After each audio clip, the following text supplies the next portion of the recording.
welcome to Navigating Betrayal webinar, podcast, and YouTube channel.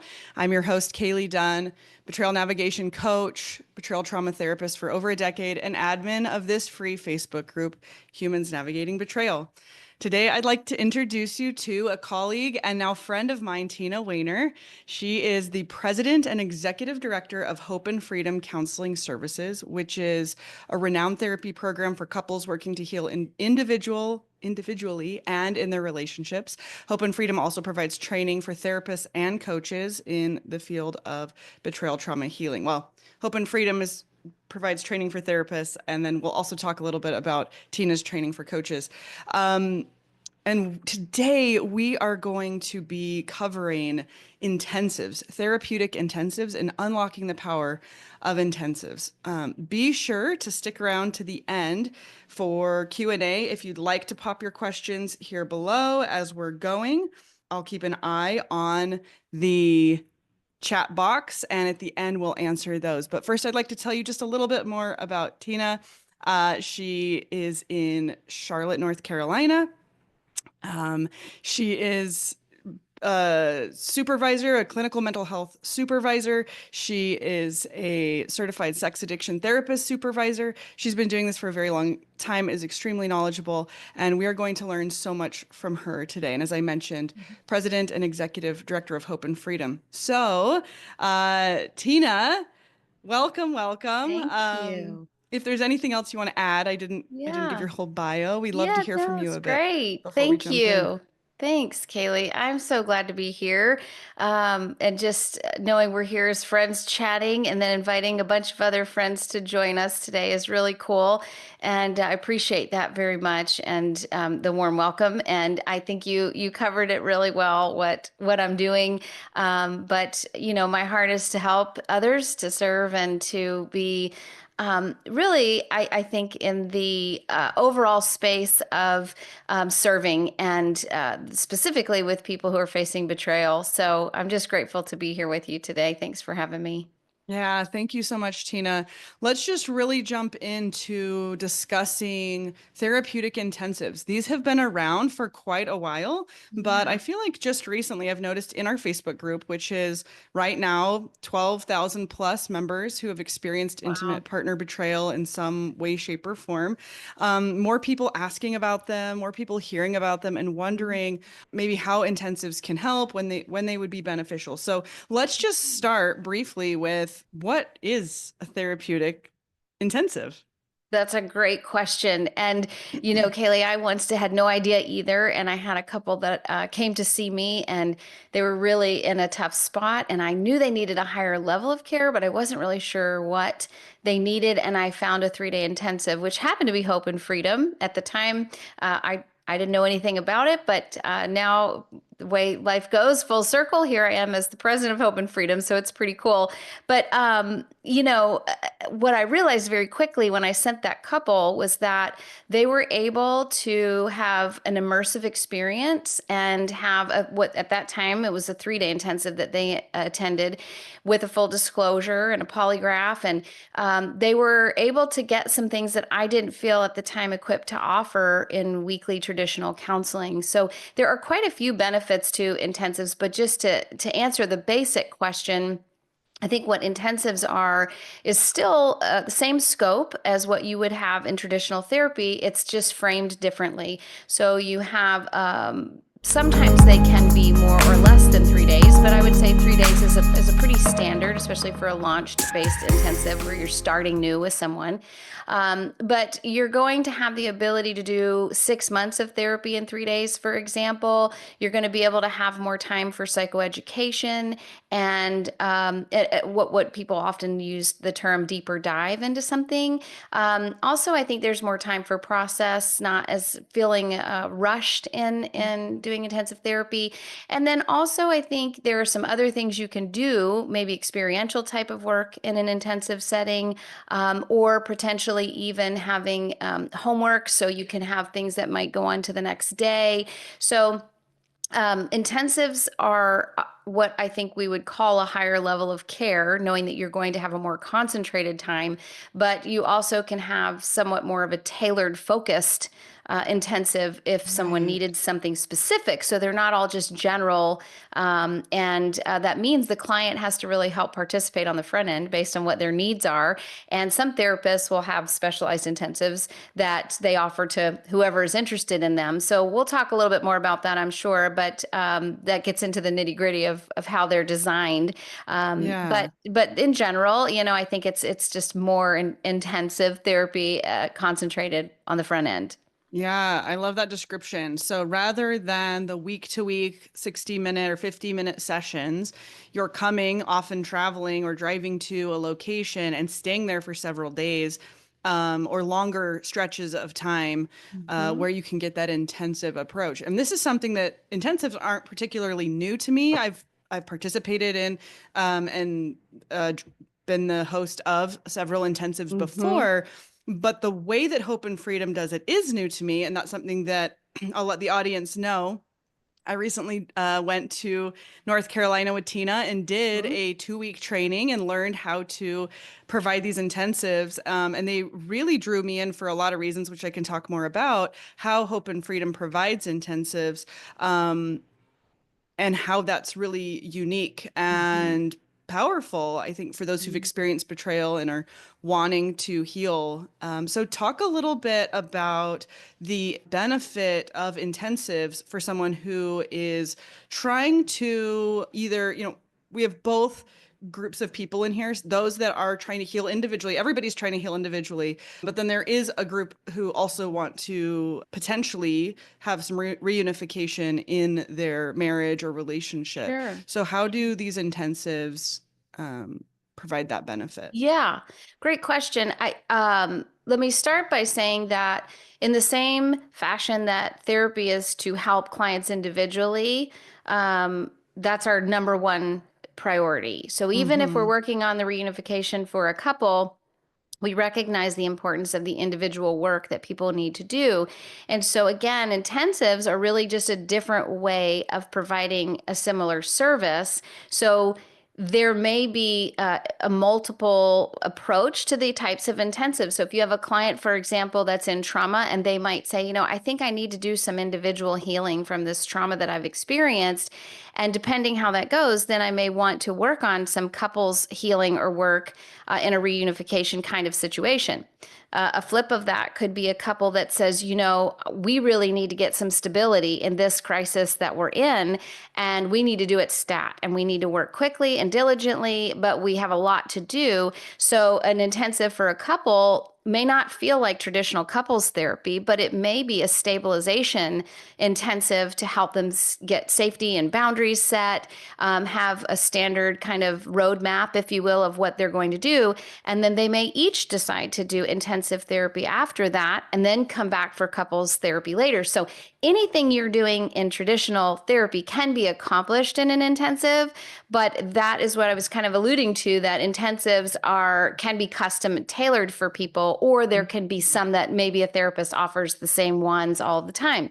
So for Yeah. example, in Hope and Freedom, you alluded to the training that you did, which is really making sure we have clinicians that can do therapeutic disclosure-based intensives with polygraph. And those have aftercare intensives that are pre-built into that program. So a couple comes initially, then they're going to come back different times periodically, depending on how they're doing. They may integrate individual intensives into that as well. So for your audience that's listening today, which I'm so excited, 12,000 people, that's amazing. I'm sure there's all kinds of places everyone is and what they would need. And what I would say is that as they're considering an intensive, is to start to learn the differences between tailored custom intensives that a therapist would put together for them versus a program theme type of intensive that has a preset kind of agenda, so that they really can determine the difference between those before they would sign up. Yeah, yeah, I think that's great. Something that really drew me to Hope and Freedom and intensive based practice really was that even in the maybe program approach that's Mm-hmm. not as tailored, Mm-hmm. you really can get to know the client and their individual needs so much deeper, and so Yeah. much faster. What I noticed over the course of my career in doing disclosures, working with couples, working with individuals, is so much happens in between one session and then a week later, one session. And so many fires can just get in the Distract way you, and right? get Yeah. distracting and Yeah. kind of get in the way of the deeper work. And I honestly, not really using the term intensive, ended up really tailoring my own treatment over the course of my own betrayal trauma journey to be Mm-hmm. more intensive in a way, Mm-hmm. because of that, where I ended up finding that if I would go to a therapist and say, you know what, I actually just want to do like 5 hours of EMDR on these particular topics, Sure. that it can make a larger splash in my life long term than if I was going week to week and we'd spend 20 minutes chatting. And for me, that ended up being more beneficial as well. So I was drawn to it Yeah. personally, but then also professionally seeing, I think my first experience with a Hope and Freedom client, I was coaching. I provide group coaching, and I had a client come in who had just done an intensive, with the Hope and Freedom practitioner, with a Hope and Freedom therapist. And the betrayal had happened. I mean, she had gotten in to see a Hope and Freedom practitioner within Mm-hmm. days, maybe weeks after Mm-hmm. discovery. Quickly. And then Mm-hmm. by the time I'm seeing her, she's maybe a month out. And my mind was blown by how much progress that she had made. I Yeah. mean, really, that crisis phase was shrunk down a lot for her. And that wouldn't be the case for everyone, but that Sure. crisis phase was a lot shorter. She was really already doing a lot of work on her anger and grief. And then I was really able to help launch her into more of that post-traumatic growth phase, which is why she was referred to me.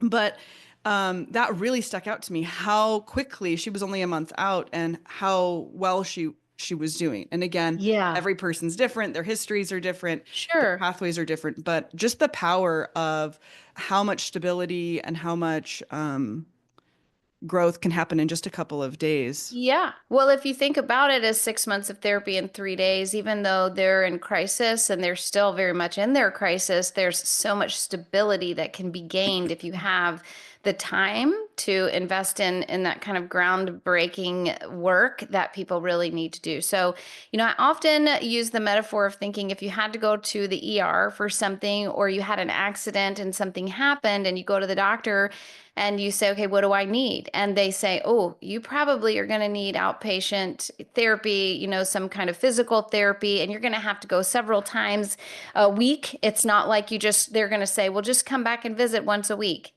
So we have to think of that with our emotional health the same way we would our physical health, and that there are some things that are going to call for a higher level of care, is what we call that. But it doesn't necessarily mean it's always going to stay that way. So you may have to triage something more extensively on the front end, or give a more, as we often say, intense approach, right? To intensify what you need initially, and then titrate that accordingly. So often people will say, well, do I still need a weekly therapist, or a biweekly therapist as a part of my treatment? And I tell them, again, it really depends on how you're doing and all of the components. But what I do believe about recovery, especially sexual addiction recovery, or anything with this kind of crisis level care, is that there's a team of people caring for Mm-hmm. the clients. So that could be individual and couples therapists. It could be a polygraph examiners on the team. It could be that even lawyers could be a part of their treatment team. There's Mm-hmm. just so many people that clients need to come alongside of them. So as the intensive therapist, I often say I'm like the head coach of a football team that has a bunch of coordinators, right? And you Mm-hmm. have the athletic trainers, somebody that comes out if you're injured on the field. So sponsors are sometimes a part of that team. So there's just, it's important though for clients to feel that whoever is their guide has a good understanding of the broad scope of what they need to help guide Mm. them, even though they have to advocate for themselves and make Yeah. sure their team has what they need. So if they have individual therapists and they feel that's supportive and helpful in the journey, then I think they should continue to do that and do it in the right rhythm with the intensives that they're doing. But a lot of my clients find right out of the initial intensive, they're not really, they're doing so many things, right, from the intensive, and they Mm-hmm. have so much going on that they can work on that they don't actually need week to week triage, but maybe they want more like every couple weeks or maybe once a month. But then 3 months in or 6 months in, when they don't need to do Mm-hmm. as much intensive therapy, they can start to build back up in their weekly therapy in the hopes that after they get into the second, third, or fourth phase of recovery, that they can find a stable place where they have the support system they need and it doesn't require as much coaching or therapy as it did at the beginning. Yeah, yeah, I love that. And I think that is such an important part of an intensive practitioner and or, for Hope and Freedom is having that global perspective, understanding the end from the beginning Mm-hmm. and conveying that really clearly. So a lot of times I work with clients that come to me and just are like, I've been in therapy for X number of years and I still have no idea where I'm going, what this path Mm-hmm. looks like. And so having a practitioner or therapist who can do that. And if you love your therapist, I love how you said that there's this hybrid approach. So you might say, Mm-hmm. well, I do have this therapist. I do love them. I do find benefit from going week to Yes. week. It provides stability. It provides connection. It keeps Accountability. me Yeah. accountable. It keeps me Yep. awake. And yet I don't have that person who can see the whole picture and who's really creating a program or a long-term approach here. What I heard you say is that what someone can do is they could sign up for an intensive, they could go to an intensive. They would of course chat on the phone ahead of time with the therapist and let them know what they wanted, or the therapist would help them understand what they could provide. And then they could build out a program together that would give that roadmap of where are we headed? What does this look like? And so then they drive and they do 3 days or 2 days or whatever that is. And Mm-hmm. maybe 3 or 4 months later, they come back another time. And 6 months later, Yeah. they come back another time. And all the while, they're still working with that individual therapist to help Yes. them. And just one other piece I think is really important is that the intensive therapist has at least a willingness, if they don't have a standard protocol, to work with the therapists Yeah. that clients are already seeing. So that again, the team's working collaboratively together. Is not always ideal or optimal that they can staff the case as often as a group practice might be able to Mm-hmm. do. But I think that, for me, I know that's a standard thing that I'm doing is communicating with clinicians often to stay on top of how they're doing, giving feedback both ways, so that if Mm-hmm. there are things I sense that they could be doing in their week to week, that I share that with them, or if when they're coming for an intensive, I often am asking their therapist back home, what is it that I could do to enhance the work you're doing because I have more time with them to do something deeper or broader. So if you can make sure that's happening, that's ideal. Mm-hmm. It doesn't Yeah. always happen that way, but it can be Yeah. very helpful. Well, I think what that does is it creates exponential growth so that you, as the client, which I know so many people are so frustrated with, don't feel like, so I'm just starting over square Hmm. one. I haven't explained all Yeah, these things, and you're not having to do that as often, and it can absolutely. create that exponential growth. So both can be going Absolutely. on at the same time. Yes. That's kind of been my experience providing trauma intensives, which I have done in the past, where maybe somebody's really stuck on something that just needs a lot more time and effort and Hmm. energy, like especially a client who maybe has their own week to week trauma therapist or therapist. Maybe they have a APSATS coach or something, but Sure. they're like, man, I have this big trauma where I can't look at myself in the mirror, or I can't take a shower without hating my body, or, I Yeah. can't look at him without thinking, even though he's doing all this recovery work. And so we really can hone in on a few particular goals and spend 2 or 3 days or a chunk of hours, 6 hours, really Yeah. breaking that down so that the work that they're doing with their week to week therapist is not stuck and stalemate. And so it can Yeah. provide that kind of knock down a big boulder that seems to That's be in the right. way. That's right. And I think another really important thing to consider, especially for people who want couples therapy, is the dynamic of trying to have two individual therapists and a couples therapist, or doing co-therapy with therapists, can be very difficult to manage and coordinate.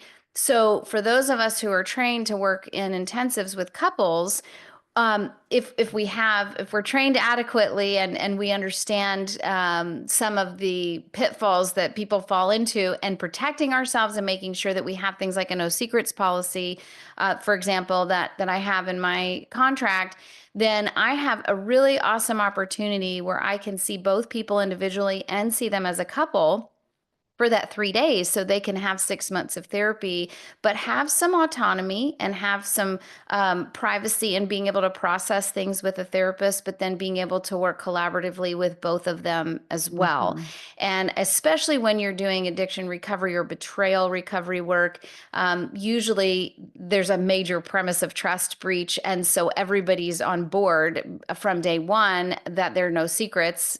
So it helps the therapist to not feel triangulated in that Mhm. situation. So if they make sure they address this on the front end, it can be so beneficial. I can't tell you how many of my clients over the years have said, man, we're so glad we can come meet with you and we can each get some individual therapy, but we can do some couples work without having to try to coordinate that with 2 or 3 therapists. It becomes very Mhm. difficult. So, there are times, just to say the caveat, that there are sometimes it's best to have 2 therapists working because it can be very complex situations that we're facing, but sometimes it's not necessary or required. So that's just another thing for folks that are Yeah. considering intensive to think about, is you don't necessarily have to have multiple therapists for the 3 therapists. intensives.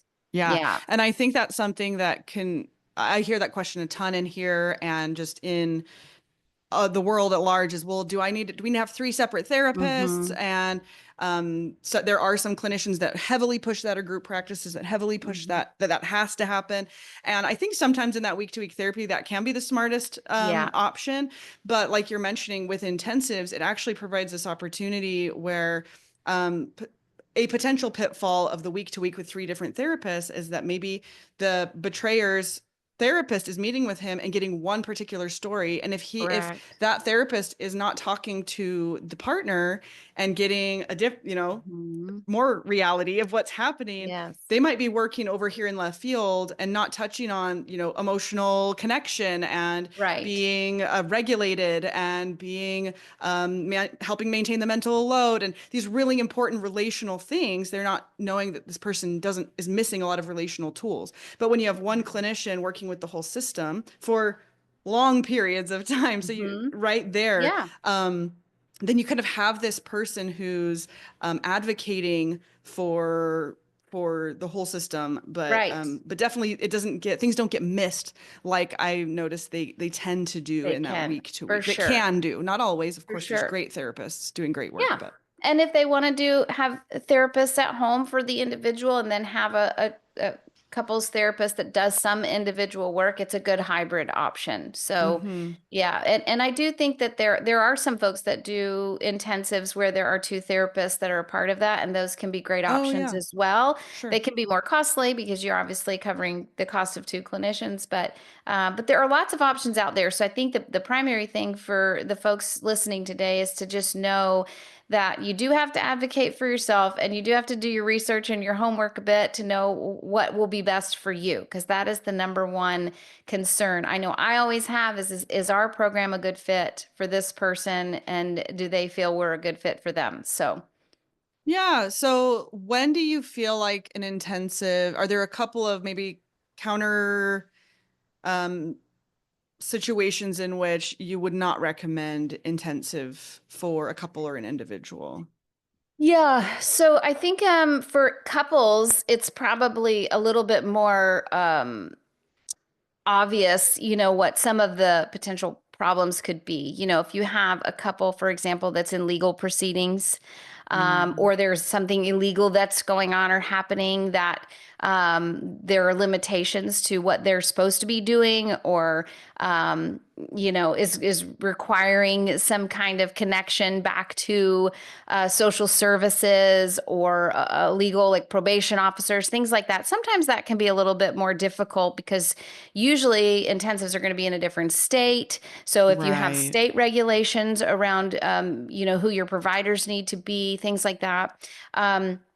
if people have young children that they don't feel they could leave home for, that could be something that might be a deterrent for people who are looking to do intensive work. I also think that, there's no such thing as a 3-day cure, is what we always say that Milton taught us. So I think people also need to have a realistic expectation that while you can do 3 days of really hard work and you can do 6 months worth of therapy, that you have to keep that in mind and in perspective, that you have to go back home and you have to integrate what you've been learning and what you're doing. And so the reality is that it might be part of a hybrid treatment approach, and not to have an unrealistic expectation. I'm going to go do this intensive and I'm going to come back and I'm going to be all fixed and all better and everything's going to be great. In fact, that's what aftercares are really all about for us, is the continuity of care and ensuring that even if somebody gets a great start, we don't want them to have a poor finish. We want them to finish well in the work and the journey that they're on. So I think that if there are people who say, well, I have this amount of money and I can pay for one intensive and that's all I can do, that might not be the best option, to stink the funds they have if that's all they could afford. I also think that another thing for people to think about is if there are mental health challenges that people are facing, any kind of psychosis, suicidal ideation, or any kind of attempts people might make on their lives. I mean, there are certain safety things that people also need to really consider. I really like what you're saying there. And when some of those severe mental health things are not managed, right? So, I know that there's been times where you've done intensives with people who have schizophrenia, but it's managed and they have a treatment team for that. And so then they're able to come in and do a disclosure and maintain their sexual addiction treatment, as long as that's being managed, though, right? Yes. Yes. So I think that if they have a psychiatrist and they are on medications, that they feel stable, for travel, especially if people can really sort that out ahead of time with the therapist that they're working with. So usually if there are barriers or concerns, the intensive based therapist is aware of that and can work with the clients, because sometimes for me, it's just addressing things that are not deterrents for them to do the intensive, but maybe it's not at that moment, or there are some things that they could do, So for example, I've even had women that are pregnant that want to come, and I just say, we just have to be considerate of any trauma for your unborn child, and making sure their doctor is a part of the trauma team and making sure we're making the best decision. So sometimes getting clearance like that is all that we need to do. So there are certain factors like that to consider. The other thing that I want to mention briefly is that there are quite a lot more intensives now than there used to be. In fact, when Milton taught me to do these over 10 years ago, there were just very few people who were doing 3-day intensives or these kind of custom intensives. And what I've noticed is that there's a lot more being offered, but the people I'm talking to, when I ask questions, I find out they're group-based intensives, not individual or couple, like just one couple at a time. So I think that's also really important, because the cost variation is pretty wide. But if you don't ask that question, you might be looking apples to oranges. So make sure I've seen that that too. you're thinking about, do we need an individual intensive? Do we need something that we could do in a group? Group-based intensives are often going to have more psychoeducation and group processing with other clients, as opposed to an individual custom intensive that obviously the therapist would be focusing primarily with the couple or the individual that they're working with. Yeah. And I think that's really important. I love how often you're really advocating for those listening today to invite them to take ownership of asking these really good questions, and making sure that they are advocating for themselves and saying, is this group, is this individual, before they just jump in. Something that we often speak to is making sure that people are seeking out trained professionals, right? That doesn't fix every possible situation, because there might be therapists that just aren't a good fit, or for whatever reason, but those that are trained and those that are skilled both therapists and coaches. So what would you say about the training for therapists and coaches? And maybe you can speak a little bit to opportunities that you have, that you offer coaches and Yeah. therapists that help Yeah. them to be able to actually give a really good experience and provide the treatment and the support and help that really leads to those good outcomes. Yes. Thank you for the tee up there on what we have going on, because it's really, I'm excited to be sharing more about that. So first, let me just say on the training side of intensives, there aren't very many trainings out there for therapists to be an intensive type therapist. There are some, but there aren't very many. And even in the field of trauma and addiction, there's even fewer, I think, available. There are people doing intensives, but not necessarily the training for that. And Hope and Freedom is one of the few that has been offering training for over a decade. And that training is an extensive training that takes us, you just went through 2 weeks, one-on-one, working with clients, working with the Hope and Freedom trainer specifically. So it's a very intense training, that particular one. And especially because we're dealing with polygraph, we're doing disclosures, there's a lot to the Hope and Freedom recovery program. So that's why that particular training is a little bit more in depth. There, also just to know, I think for people that it's important to ask that. If you're doing an intensive with someone, you may want to ask, how many intensives have you facilitated? How many types of intensives have you facilitated? Do you have standard protocols that you follow, or do you just kind of wing it with your clients? So those are some questions that you might ask, because I do think there are people who are doing intensives, but they haven't necessarily been through any kind of formalized training. Also, what you were just alluding to was the intensive method, which is a new training program that I've put together this year. And KayLee's been a part of that team helping me put that together. So I'm so grateful for your help with that.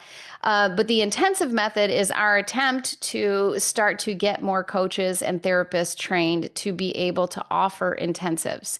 Something that's really important, I think, as it relates to this, and I learned this quickly when I asked Dr. Magnus, would you train me to do your intensives?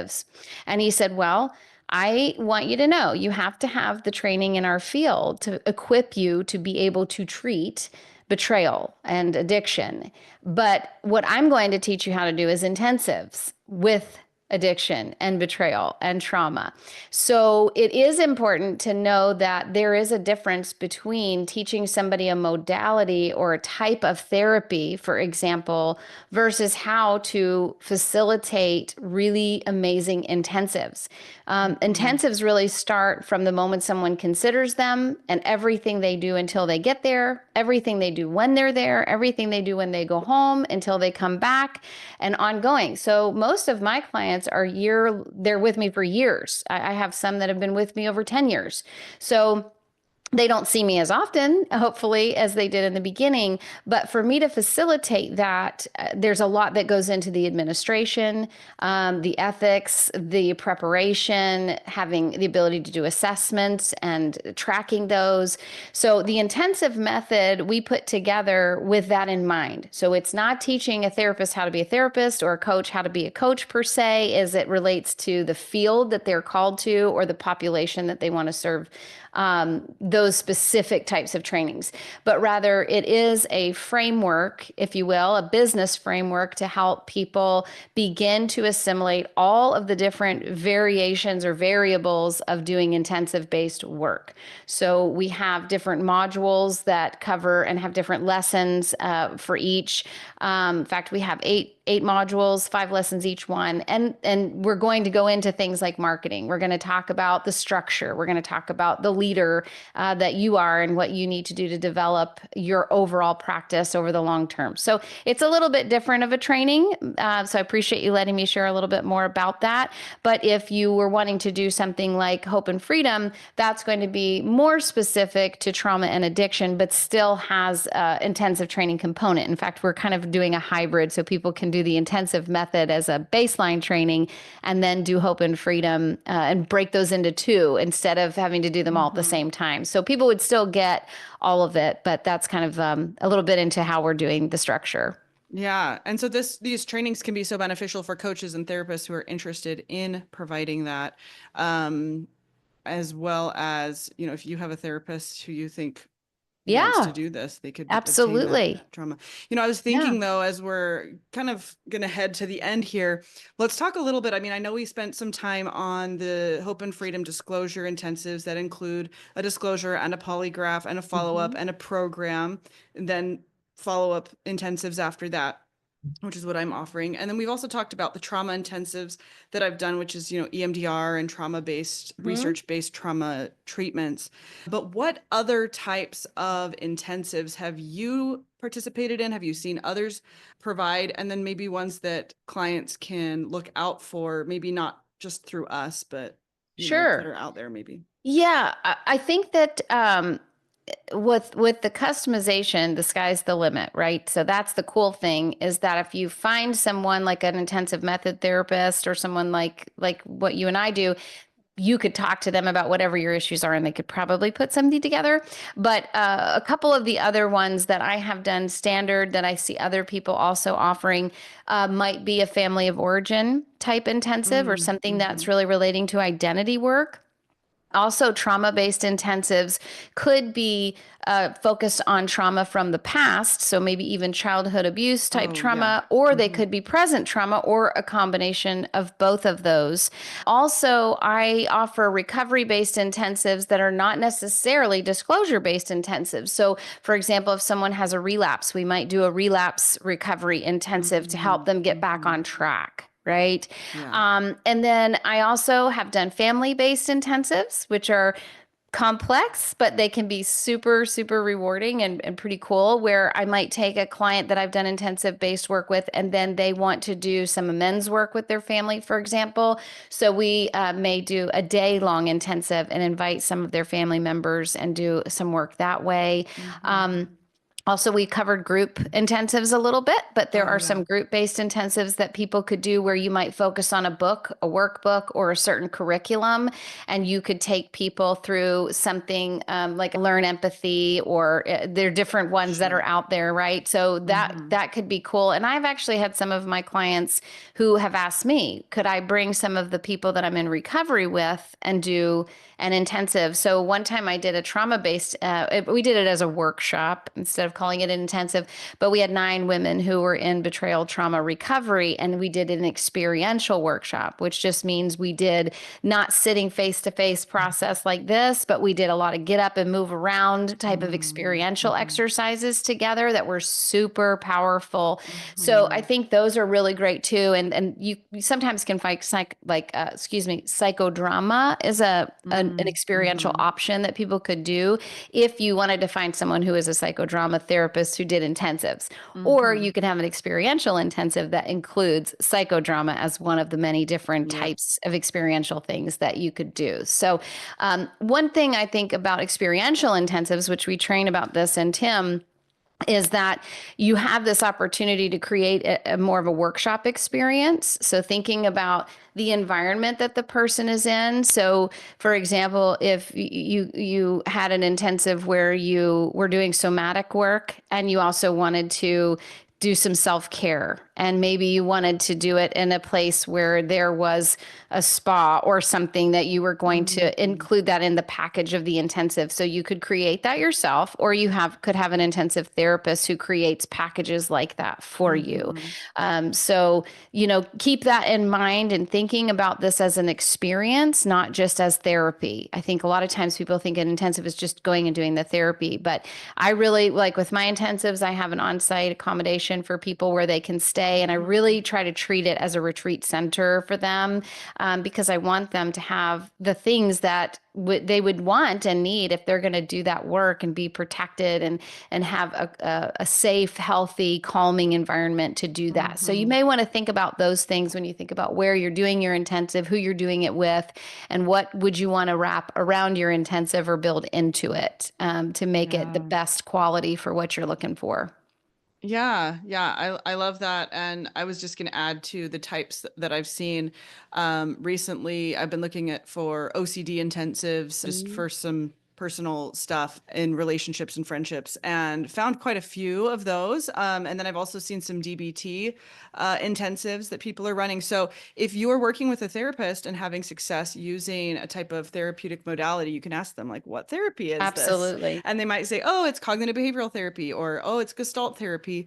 You might invite them, say, oh, would you be interested in a weekend intensive with me? Is that research based? And they can look into the research Absolutely. on it. And then another option might be looking up or finding like a TIM certified or the intensive method certified therapist and saying, hey, could you put something together like this for me? Are you Yes. interested in that? And some clinicians are pretty creative, and they look at the data and they look at what's already been done, and they find those research-based programs and then are able to kind of use those. So there's Yeah. lots of options here if And this sounds interesting to you. I think that's a great point, KayLee. If they offer group-based intensive, just ask them if they might be willing to offer an individual. Oh, that too. Yeah.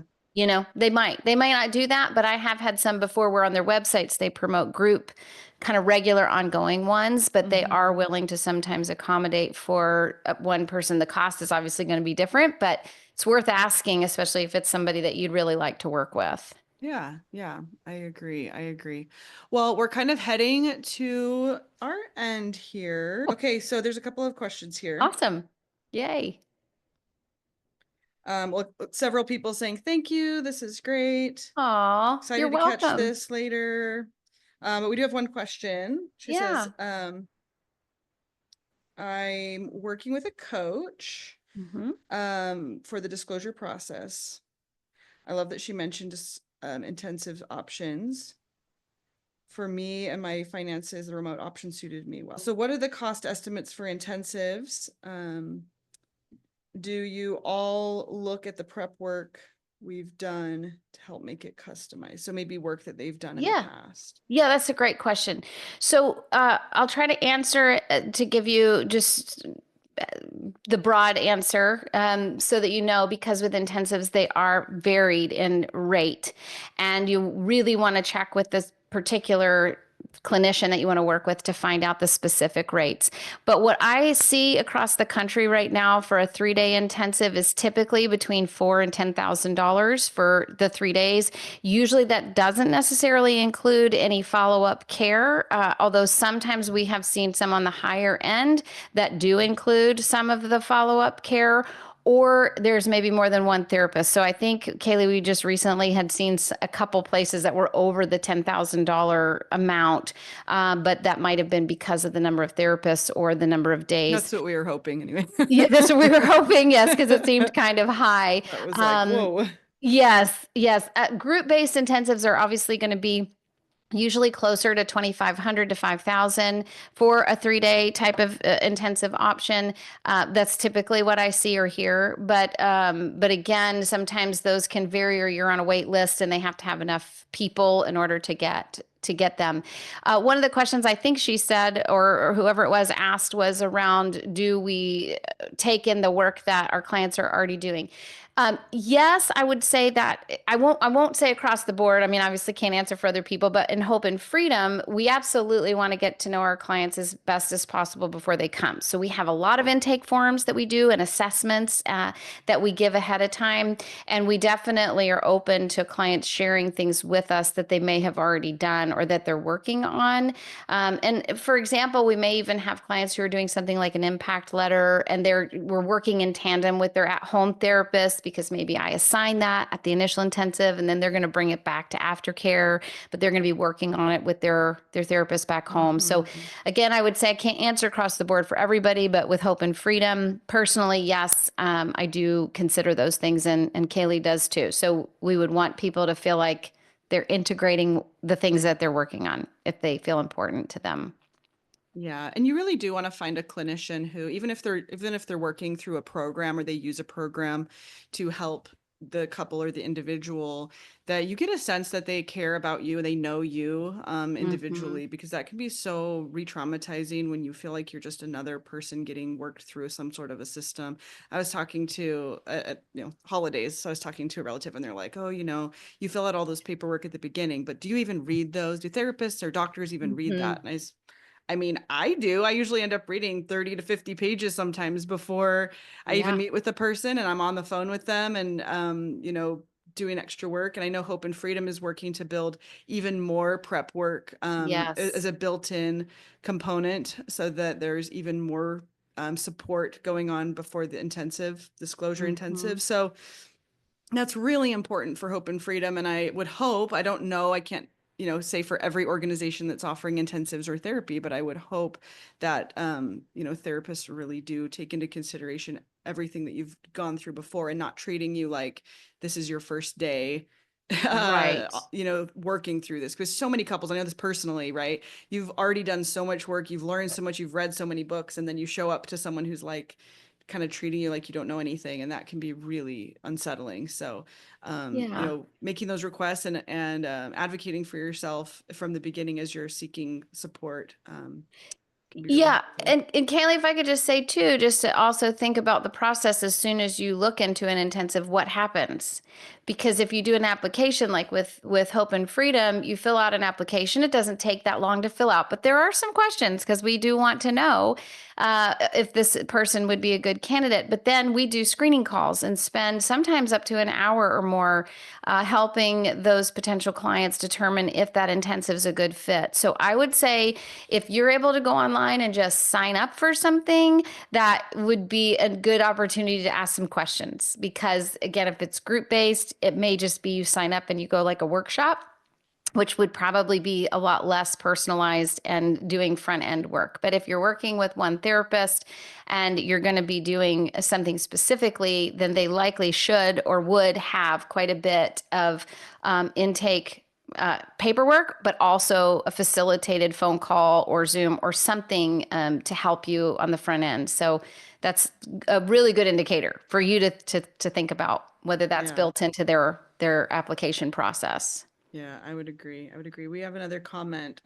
This is a coach. She said, I love learning more about the intensive options. Many times in couples, I need to refer out. This would work so well for them to look into. Love learning more about the relapse intensives. Thank you. You're So, welcome. Thank you. yeah. And yeah, and for coaches, we're really excited with the intensive method to start weaving coaches into this. And so it's not just therapy intensives, but I think it's a great opportunity for coaches to really tailor the time they have with their clients too. And so we'd love to have you with the intensive method.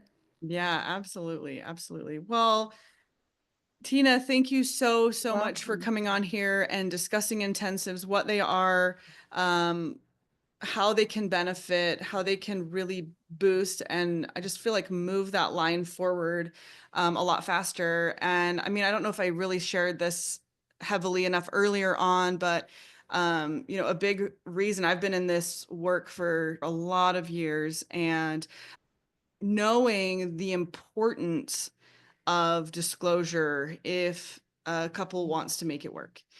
How important that is because it's something that I neglected personally in my life for too long, and then seeing how powerful that process is, and using the tool of a polygraph, which isn't a magic pill. Polygraph doesn't fix everything, but it is a tool, Mhm. and seeing how powerful that tool can be as well, a therapeutic polygraph and doing that week to week with clients and seeing lots of success, but also seeing where there were some holes and then seeing the power of these intensive disclosures and then intensives in general, how beneficial they can be for those who are in a place to utilize them Mhm. and for those who are able to do that and to do whatever it needs to be done to be able to access that level of care from someone who's really trained Mhm. and the success and the Yeah. safety and Yeah. stabilization because Sure. we say success, sometimes we think that has to mean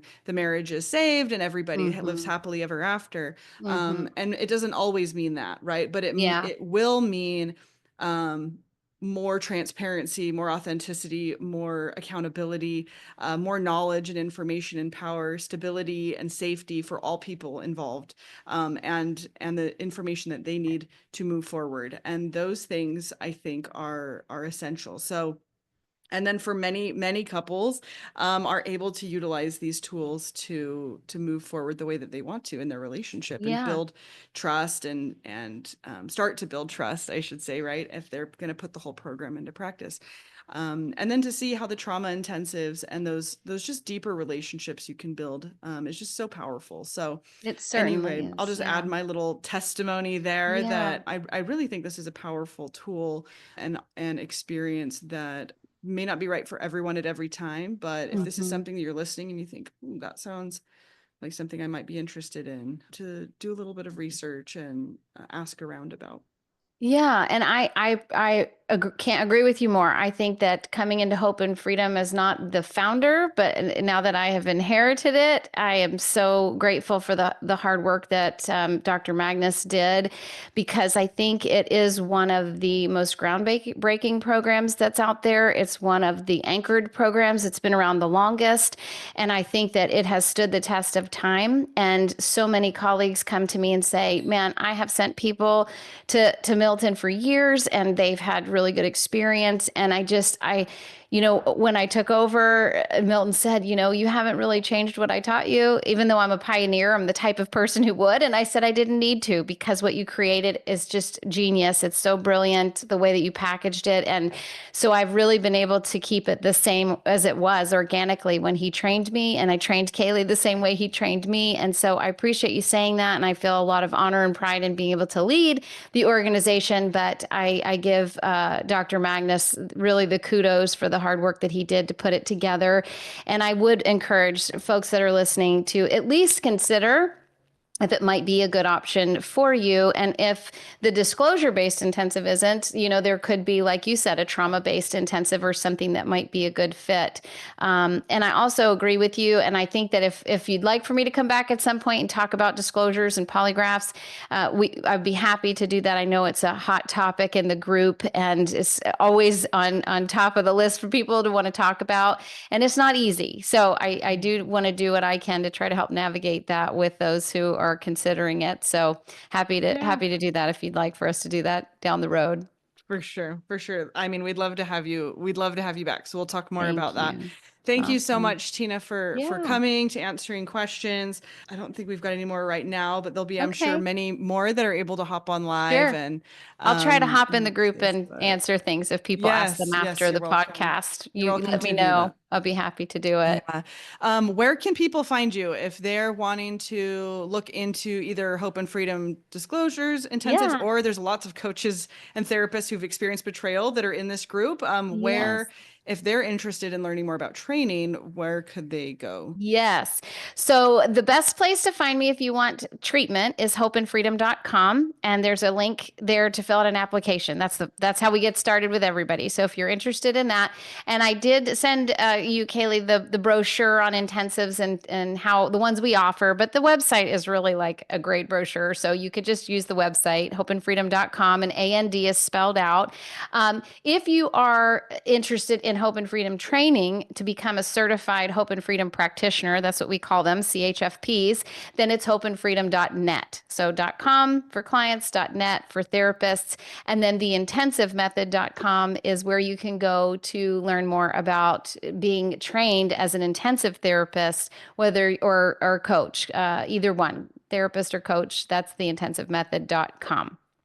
Awesome. Awesome. Awesome. Yeah. And again, thank you so much for your time. I shared this with you earlier, and I shared this often on this in here that a huge part of my own healing and recovery came from just being lucky enough to rub shoulders with the Mhm. best in the business. I just happened to be, I became a therapist and went through schooling while I was going through betrayal, and so then that put me in a place to really meet a lot of just incredible Mhm. therapists, researchers, professors, and that's something that not everyone has the opportunity to do. So a Mhm. big part of this Absolutely. podcast and webinar is just to give people exposure to brilliant people like you, and we keep it really Mm, casual and we thank you. don't edit out a lot so that everyone can kind of see Yeah, who you are, we're that keeping it real, technology and we're all. all just human beings having this human Yes. experience and really working to help one another, and from what we found to work and what we found Yeah. Doing the to best we support one can, another. right? And so I Yeah. appreciate you taking your time out of your extremely busy Sure. schedule. I know it's very busy to come Oh, here no, it's today. my So pleasure. I do it anytime. I mean, to me, this is so great to be able to get one-on-one time with so many people at the same time, because usually yeah. we're limited in our office with just one or two people at a time. So I'm really grateful to be able to be here and to share with folks, and just really happy to partner with you, KayLee, with the broader team, and with all of you listening today. So thanks for having me. It's really been an honor to be here. Awesome. Thanks so much, Tina. So if you're listening on the podcast or YouTube channel, the links will be in the show notes. Everybody else, it'll be commented here on the Facebook group. And we just hope you guys have uh, a great rest of your holidays, and we will talk to you later. And a See happy ya. new year.